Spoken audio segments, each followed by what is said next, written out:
Hola, ¿cómo estás? Espero que te encuentres bien y que hayas tenido una buena semana. Qué bendición es poder volvernos a reunir nuevamente para continuar con nuestro estudio de esta serie de mensajes que se llama de Descubriendo los tesoros en la palabra de Dios.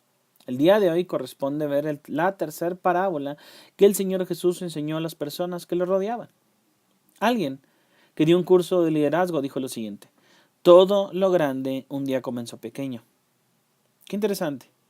Porque ahora que vivimos en la época de la prisa y del todo para ayer y de querer los resultados casi antes de empezar, esta frase el día de hoy adquiere mucho valor. Yo creo que a nadie le gusta esperar, sobre todo en este tiempo.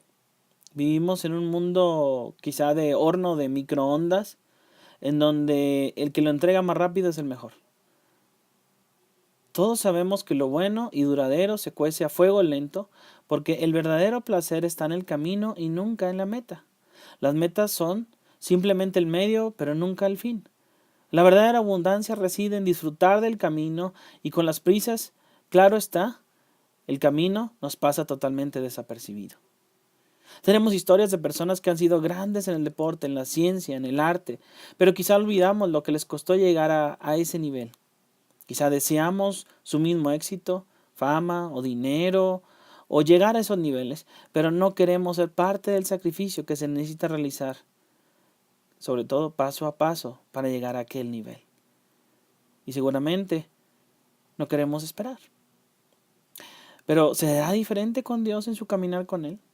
¿Será que las cosas con Dios también llegan así de rápido o también ocupará iniciar con el primer paso cada día para que vayamos disfrutando de los frutos y los resultados que al final veremos, de los cuales será grande? ¿Tú qué dices? ¿Será igual con Dios?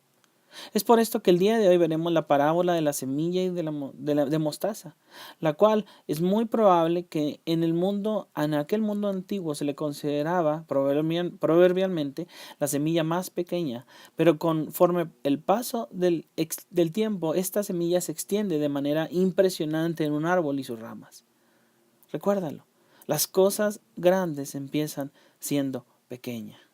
Veamos qué podemos aprender de esta parábola y ver qué tesoro podemos encontrar por medio de ella. Muy bien, pues aquí hay una constante repetición.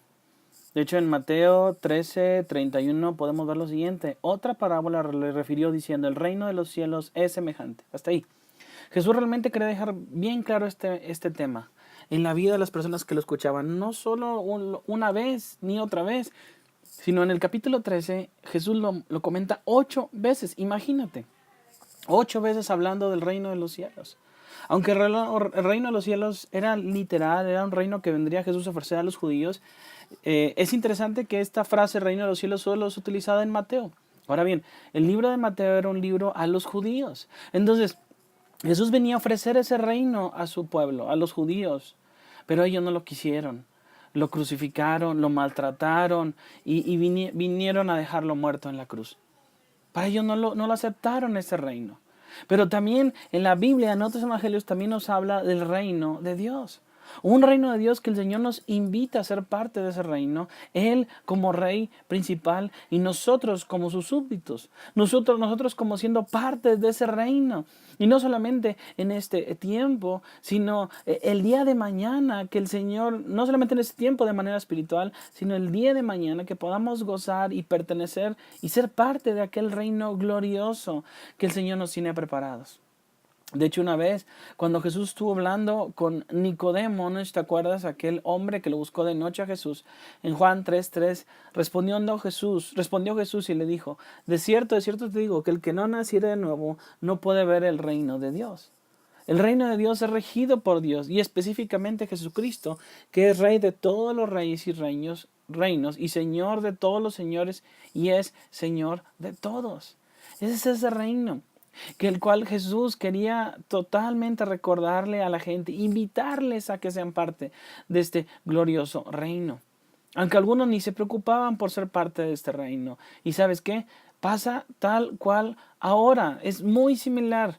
Que hay gente sin disposición, sin deseos, tiene sus negocios, tiene sus necesidades, sus tentaciones, está bebiendo, casándose y dándose en casamiento y dejan a un lado las cosas de Dios. En Mateo 24, 37 al 39 nos dice lo siguiente: mas como en los días de Noé, así será la venida del Hijo del Hombre. Versículo 38, porque como en los días antes del diluvio estaban comiendo, bebiendo y casándose y dando en casamiento hasta el día en que Noé entró en el arca. 39. Y no entendieron hasta que vino el diluvio y se los llevó a todos. Así será también la venida del Hijo del Hombre. Es decir, como comentaba, algunos están despreocupados, más enfocados en sus pendientes, y algunos otros más están en sus necesidades, tentaciones, más que enfocarse en ese reino de Dios. ¿Será que seremos diferentes nosotros y que clamemos, o todos de repente hemos dicho el Padre Nuestro y en una parte dice, venga tu reino, como le dice esta oración? Estamos pidiendo, Señor, venga tu reino, de ser parte de ese reino. Pero quizá algunos no han visto la fuerza y la importancia de esa frase. Esa es la parte más importante y el motivo por que todos debemos estar orando para que su reino venga y buscar el rey de ese reino, apuntar nuestros ojos a ese rey de ese reino por encima de todas las cosas y de los demás bienes en esta tierra. La buena pregunta sería el día de hoy: ¿es tú y yo tenemos boletos para ese reino? ¿Será que estaremos invitados para estar en su reino todo el tiempo y en todo momento hasta la eternidad? ¿Por qué será que Jesús lo dice ampliamente por 8 veces para ti y para mí?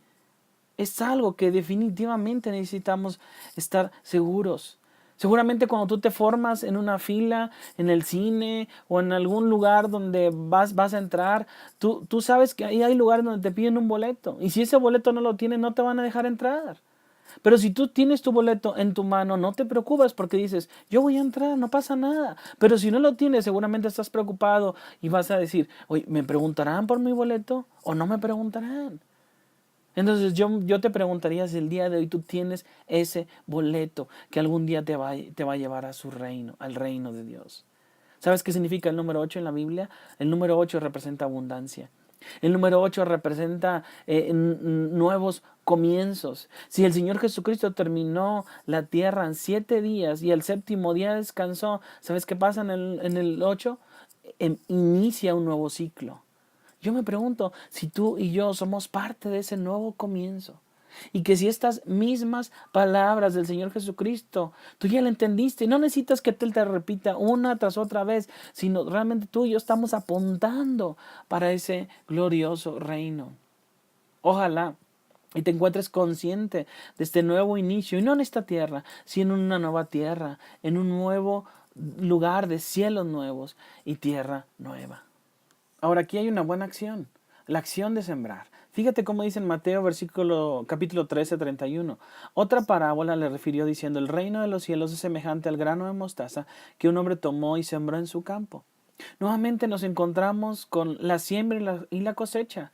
Qué interesante que las otras parábolas que hemos visto, la parábola del sembrador y la parábola del trigo y la cizaña, tienen que ver con eso, con sembrar semilla, con poner semilla en un lado, con que el enemigo se la lleve, con que la cizaña llegue. Pero aquí vemos una acción muy, muy importante. Este hombre al cual Jesús no describe a quién se refiere, pero podemos tomarla como si fuera cualquiera de nosotros, que toman esta tarea, esta palabra, esta semilla y la siembra. No la dejan en cualquier lugar, no la dejan olvidada, no la dejan, a ver dónde la dejé, no la pierden, sino dicen, voy a tomar la semilla y lo voy a sembrar dentro de su campo. Eso es lo que hizo aquel hombre, en nuestro campo. Fíjate, qué interesante. Aprendamos de la hormiga. Aprendamos de la hormiga cómo ella es diligente. En Proverbios 6:6 dice, ve a la hormiga, oh perezoso, mira sus caminos y sé sabio. Qué interesante que la hormiga construye sus hormigueros frente al sol, de norte a oriente y contra un árbol. De este modo tiene todas las ventajas para que el hormiguero se mantenga cálido. Qué interesante que puede tener esa visualización y saber cuál es el mejor lugar donde tiene que poner su casa, donde tiene que añadir los caminos dentro de su terreno. Qué interesante, seremos iguales nosotros que veamos a la hormiga y que a veces somos tan perezosos de no ir a la palabra para ver cuáles son los mejores caminos que tenemos que tomar. En Proverbios 6, 7 al 8 dice lo siguiente, la cual no teniendo capitán, ni gobernador, ni señor, preparan el verano su comida y recogen el tiempo de la siega su mantenimiento. Dime tú, sí o no, es diligente la hormiga, que sin tener un capitán se preparan, o sea, tienen un propósito bien definido, sin tener a alguien que los dirija, quien los guíe, ellos saben lo que necesitan hacer. Yo me pregunto si es lo mismo que cuando tú y yo tenemos un problema, una dificultad, sabemos lo que tenemos que hacer, ir a la palabra, ir a la oración y tener esa relación con Dios sin perderla. Una vez más en Proverbios 6, 9 al 11 dice, perezoso, ¿hasta cuándo has de dormir? ¿Cuándo te levantarás de tu sueño? Un poco de sueño, un poco de dormir y cruzar por un poco las manos para reposo. Así vendrá tu necesidad como caminante y tú, encierra ese punto, y tu pobreza como hombre armado. ¿Hasta cuándo dejaremos de estar dormidos? Que dejemos que el mal entre a nuestras casas, a nuestros corazones, a nuestras familias y no hagamos nada, no estemos dispuestos a actuar, a trabajar, a invertir nuestro tiempo en el camino del Señor. ¿Por qué dejamos que el enemigo gane esas batallas? Y en lugar de nosotros ponernos nuestra armadura de Dios, poner en nuestro enfoque en su palabra, a veces estamos dormidos. Tenemos pereza. No, no me gusta leer la Biblia, algunos dicen. Otros dicen, yo no la entiendo. O otros dicen, me es muy complicado para mí, mejor le dedico el tiempo a otra cosa. ¿Hasta cuándo estaremos dormidos? Porque el mal ha entrado en nuestras casas. Y mira, un buen versículo hablando de ese sentido en Jeremías 9:21 dice, porque la muerte ha subido por nuestras ventanas, ha entrado en nuestros palacios para exterminar a los niños de las calles y a los jóvenes de las plazas. Qué interesante. Que la muerte ha subido por nuestras ventanas. ¿Hasta dónde ha llegado la maldad? Ha subido por nuestras ventanas. Ha entrado a nuestros palacios. Piénsalo, ¿no? Se supone que un palacio está fortificado, tiene medidas de seguridad, soldados que están al pendiente. Bueno, en este versículo ya no hay nadie. El enemigo entra sin ningún problema a nuestras casas, a nuestras ventanas. ¿Y sabes qué? ¿A quién extermina? ¿A quién ataca? A los más débiles. ¿Y quiénes son los más débiles en casa? Quizás los niños o los jóvenes. Los niños que no tienen, a veces no, les falta ese abrigo, esa dirección en casa. O los jóvenes, ese ejemplo de vida. ¿Por qué será que a veces estos niños y los jóvenes son los más afectados a futuro y que todo tiene que ver por alguien que no tuvo la capacidad de instruirles, de poner la semilla en su campo, en sus corazones, en la familia? Este hombre hizo un trabajo muy importante. Pero yo quisiera que tú y yo lo entendiéramos así. Primero nosotros. Lleva la palabra a tu corazón. No intentes que sea al revés. Empezar a juzgar a los demás. Sino más bien atesórala en tu corazón y dile, Señor, yo quiero cambiar. Entonces ayúdame por medio de tu palabra a ser diferente. Y después puedes llevarla a otras personas que también lo necesitan. La palabra. Una pregunta es, ¿te estás llevando esta palabra a tu campo, a tu corazón, a tu familia? De hecho, en la Biblia menciona que la sabiduría, la palabra de Dios es comparada con tiene mayor precio que las piedras preciosas, que el oro y que el oro más refinado. La sabiduría no se compara con esos, es más alta, tiene un valor más alto que todo eso. Pregúntate, ¿te estás asegurando que el bien entre a tu mente? ¿Que las palabras de salvación convivan en tu corazón? ¿O seremos tan irresponsables que dejemos que el mal entre en nuestros alrededores, en nuestras vidas, en nuestras casas, a nuestros niños, a los jóvenes? Amigo, este es nuestro deseo, que esta palabra sea cosechada en tu campo, en tu corazón, en tu familia, y que al terminar ese tipo de estudios tú también puedas llevarte esas semillas a tu campo, a tu casa, a tu matrimonio, a tus hijos, y te encargues de sembrarla, esa buena semilla, esa semilla que aunque parece pequeña, vas a ver más adelante será grande. Y así es como llegamos al número 3 de este mensaje, es el grano de mostaza. Es una semilla pequeña, pero de grande resultado. En Mateo 13:32 nos dice lo siguiente, el cual a la verdad es la más pequeña de todas las semillas. Esta semilla era la más pequeña en los tiempos de Jesús. Así como el reino de los cielos, que para muchos pudiera aparentar como empezó pequeño o insignificante, pero creció hasta convertirse en algo grande, un algo grande al cual todos estamos siendo invitados. En Mateo 13:32, recuerda lo que dice, es la más pequeña de todas las semillas. De hecho, algunos dicen que los granos de mostaza son pequeñas semillas. Algunos que conocen acerca de las semillas son redondas diversas plantas de mostaza, típicamente de 1 o 2 milímetros de diámetro. Su color va del blanco amarillento al negro y son especies importantes en muchas cocinas regionales. Esto me recuerda al profeta Samuel cuando tenía que ir a ungir al nuevo rey. Aquel profeta se presentó con la familia de Isaí, pero hasta ahora Dios no le había declarado quién sería el nuevo rey de Israel. Isaí, que tenía varios hijos, empezó a poner delante de Samuel cada uno de ellos para ver si ese sería el nuevo rey al cual Dios elegiría. Samuel, al ver algunos robustos, grandes, o el primogénito, pensó, este es, y Dios le dijo, este no es, y este no es. Hasta que Isaí recordó, y sabes que tengo un hijo que está pastoreando ovejas. Entonces Samuel, el que iba a ungir al rey, dijo, no nos sentaremos en la mesa hasta que ese hijo venga a este lugar. Isaí lo trajo, se presentó delante de Samuel y dijo, este es el nuevo rey que Dios ha elegido para el pueblo de Israel. El más insignificante, el que se le había olvidado a su padre dónde estaba ese hijo, el que no encontró importante traerlo a la presencia de Samuel pensando que cómo iba a ser él el nuevo rey de Israel. No tiene sentido. Bueno, a ese Dios lo había elegido. Qué interesante, lo que para muchos era un hombre que había nacido en Belén, en un simple establo que no habría lugar para su madre en el mesón, y tuvo que nacer entre animales, lo que decía Natanael de Jesús cuando sus hermanos dijo que habían hallado al Mesías. Fíjate lo que decía Natanael, de Nazaret podrá nacer algo bueno.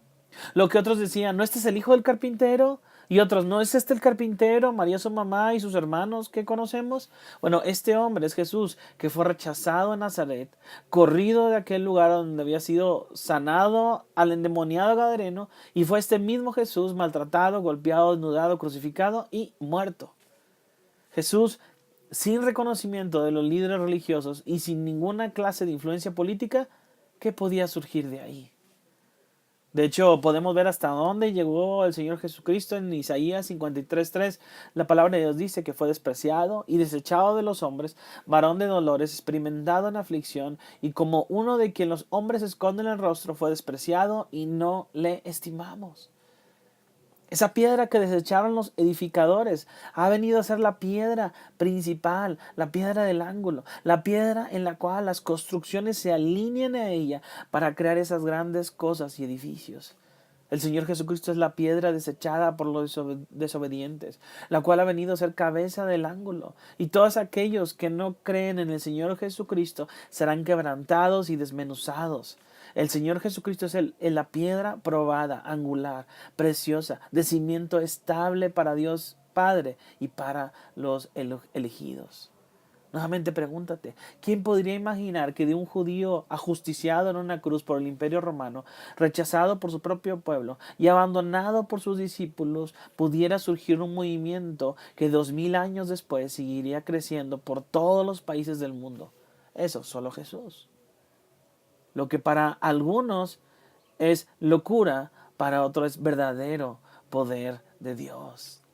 Pablo nos resume en 1 Corintios 1:23, algo así como a lo que vamos a decir. Nosotros predicamos a Cristo crucificado para los judíos, ciertamente tropezadero, y para los gentiles locura. Para algunos no es nada. Jesús, ay, ¿cómo crees en él? Eso ya es del siglo pasado.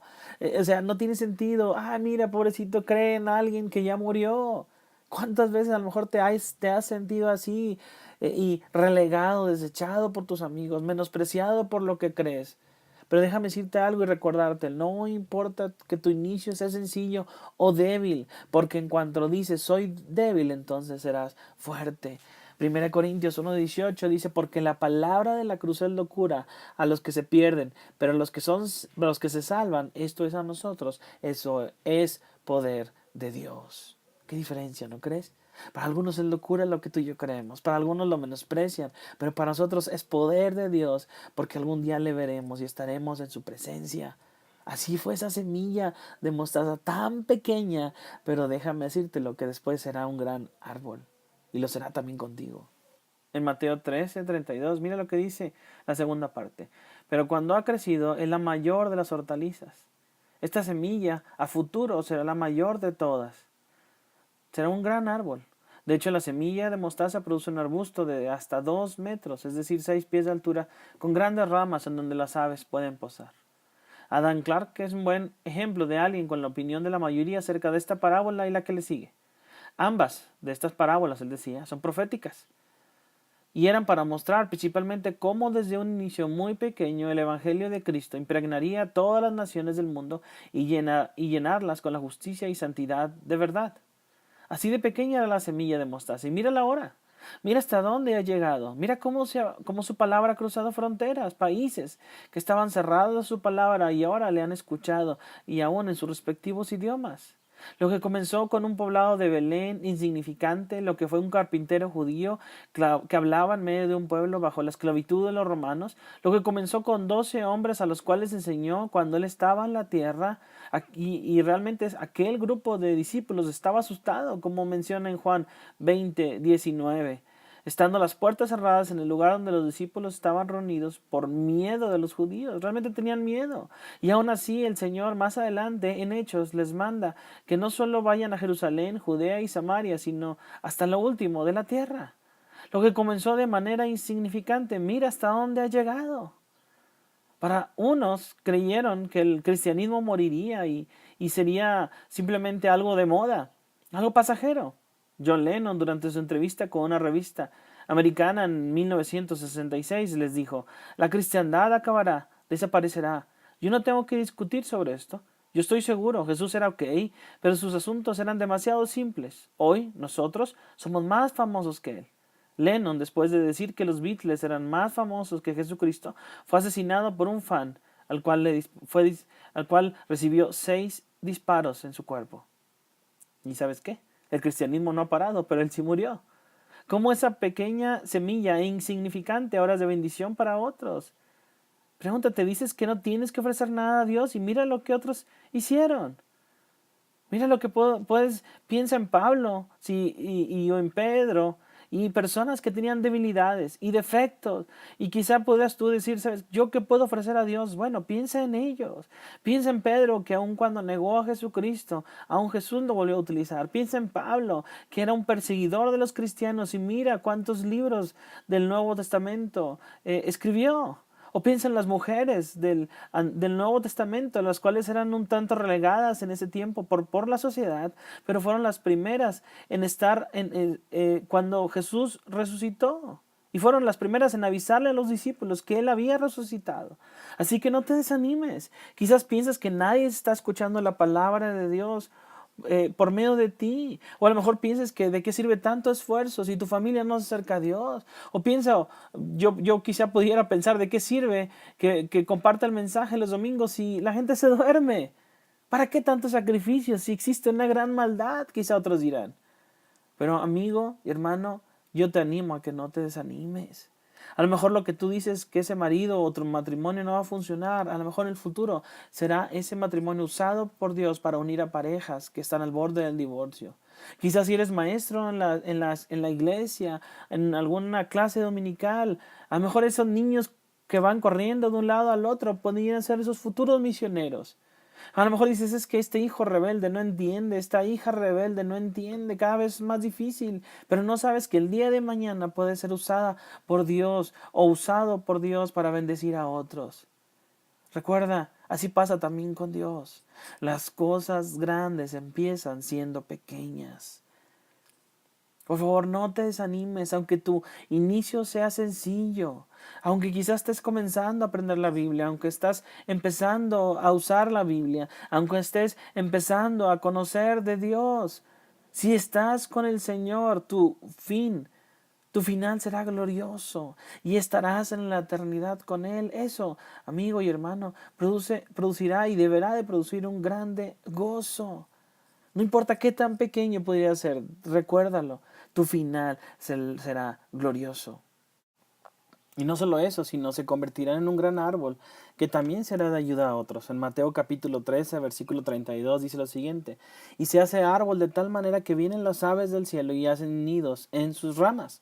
La misma semilla de mostaza insignificante ahora es capaz de ser de bendición a otros. Un historiador señala lo siguiente: esto era un árbol, no por naturaleza, sino por tamaño, una exageración excusable en discurso popular. Sirve admirablemente para expresar la idea de un crecimiento más allá de lo esperado. ¿Quién esperaría que una semilla tan pequeña produjera una hierba tan grande, un monstruo en el jardín? Tanta es la bendición que esa semilla puede ser a otros que los que no somos judíos podemos gozar de su bendición de Jesús, como dice su palabra. Es decir, esa palabra ha llegado ahora a nosotros, no solamente a ese pueblo escogido por Dios, sino ahora nosotros podemos gozarnos de la bendición de ella. Pero también lamentablemente este resultado de la parábola está hablando de otros que por medio del Evangelio y de sus palabras de vida hacen negocio por medio de esta palabra. De hecho, justo la parábola, al inicio de la que vimos de la parábola del sembrador, hablaba de que había pájaros que venían y se llevaban la parábola. Esos pájaros eran tipo y cuadro del demonio, usados por el diablo o el mismo diablo. Por eso esta parábola describe también precisamente en qué se volvió la comunidad del reino en las décadas y siglos después de la cristianización del Imperio Romano. En aquellos siglos la iglesia creció considerablemente tan grande en su influencia y dominio que era un nido para muchos de corrupción. Pájaros haciendo sus nidos en sus ramas probablemente se refiere a los elementos de corrupción que se refugian en la misma sombra de la cristiandad. ¿Cómo es lamentable que algunos quieran tomar ventaja de una posición en que se excusan de enviados por Dios, de personas usadas por Dios y deciden abusar de la gente, obtener dinero por medio de engaños? Eso es lamentable, amigo. Si tú estás escuchando esto, tenemos tú y yo que cuidarnos de esos falsos profetas que están hablando y usando el evangelio para obtener ganancias para sí mismos. Y en lugar de ayudar a que la gente se acerque a Dios, o sea, lo usan para sí mismo, para llenarse sus bolsillos de dinero. ¿Cuánto es real escuchar eso de gente? Yo soñé esto, o yo, Dios me dijo esto, dame tu casa, dame tu carro. Y la gente cae en esos engaños. Usan el evangelio, usan la bendición de conocer al Señor, de decir que conocen al Señor, pero abusan de ese poder de mala manera. Son como esos falsos profetas vestidos de ovejas, pero son lobos. Ten cuidado con ellos. Y lo bueno de esto es que esta misma palabra no solamente nos habla, como vuelvo a decir, de esos también falsos profetas, pero también tiene que ver con nosotros, ¿no? Que esta palabra ha llegado a nuestras vidas también, que sin ser, como decía al inicio, ese parte del pueblo escogido por Dios, ahora ese pueblo escogido por Dios, ya no solamente vino la palabra de ellos, sino, ¿sabes qué? También a nosotros, que también podemos gozar y ser parte de este glorioso reino. Los que en algún momento éramos excluidos de los judíos, que en ese tiempo, por ejemplo, cuando Jesús se encontraba en la tierra, un día le tocó hablar con una mujer que no era judía, sino era sirofenicia, y pidió ayuda de Dios, pidió ayuda de Jesús porque su hija estaba endemoniada. Y cuando Jesús la vio a esta mujer, que regularmente en ese tiempo le llamaban perrillos, pero no tan despectivo como se escucha, sino un diminutivo cariñoso que se refería a los perros domésticos que se dormían en el regazo de sus dueños.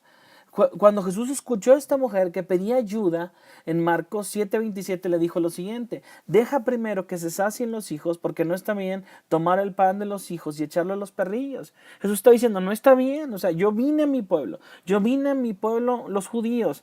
¿Quieres que quite el pan a mis judíos? ¿Quieres que deje de ayudar a mis judíos, a mi pueblo, para ayudarte a ti que no eres judía? Pero esta mujer fue mucho más allá. Y mira lo que responde en Marcos 7:28. Respondió ella y le dijo: sí, Señor, pero aún los perrillos debajo de la mesa comen de las migajas de los hijos. Y dime tú sí o no. Si de repente tú y yo estamos comiendo y viene la mascota y se come alguna de las migajas, a lo mejor no le das el pedazo entero de la carne, pero quizá le das un poco para que coma y pueda saciar un poquito ese apetito al verte a ti comer. Esta mujer dijo: si tan solo las migajas de tu poder, con eso puedo ser sanada. Migajas que quizá para algunos son desechadas, pero para ella significaba la vida de su hija. Migajas como semillas de mostaza que en un tiempo parecen nada, pero después es el mayor árbol de la comarca. Migajas como semillas de mostaza, que algunos se aprovechan de ella haciendo mal uso de la palabra de Dios, pero algunos otros pueden encontrar en ella la salud, la vida y la vida en abundancia. Qué bendición que nosotros, sin ser llamados parte de la familia de Dios, podemos gozar ahora, que sin ser llamados parte de ese pueblo de Dios, podemos gozar ahora de esa bendición de conocerle. Tan solo esas migajas de fe, tan solo esas migajas, ¿sabes qué? Yo quiero eso. Porque si en ella puedo encontrar paz y fe en mi vida. Si tan solo lo que poco que puedo conocer del Señor, que sin verlo, sin tocarlo, ahora tú y yo tenemos una nueva vida. Imagínate, ¿qué será cuando estemos en su glorioso reino? ¿No te anima eso? Así que ojalá que por medio de esta parábola de la semilla de mostaza no te desanimes, sigue adelante. Quizá el día de mañana verás el resultado de tu trabajo y esfuerzo que estás haciendo al Señor. Pero a lo mejor si no lo ves en esta tierra no te preocupes, porque el día de mañana, cuando estemos en su presencia, verás esas recompensas que el Señor te puede dar a ti si nos mantenemos fieles. Así que ánimo y nos vemos en la próxima.